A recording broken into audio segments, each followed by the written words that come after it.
lagi meeting di Bin Hamid Cafe and Bistro. Nah, kita udah pesan nih. Apa nih, Nik?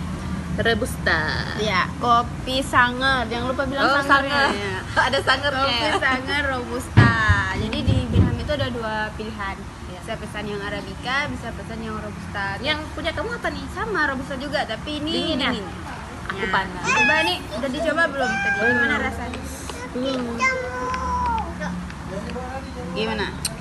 Enak Wiren. Nah, Mantap. hmm. Jadi di Bin Hamid Cafe and Bistro itu banyak sekali pilihan makanannya nih, minuman juga. Nah, jadi kalau Sanger ini kan memang khas Aceh ya. Iya. Ya kalau di luar ada juga, cuman namanya bukan Sanger ya. Jadi kalau yang Robusta ini spesial juga sih di Bin Hamid nih. Saya udah 2 kali pesen di sini. Nah, rasanya Tapi itu saya mantap. baru kali ini saya coba. Enak ya. Ya teman-teman bisa lihat informasi lebih lanjutnya tentang Bin Hamid Cafe and Bistro di website kami di binhamidgroup.com, dan jangan lupa ikut terus liputan kita di channel YouTube Cuti. Oke, terima kasih.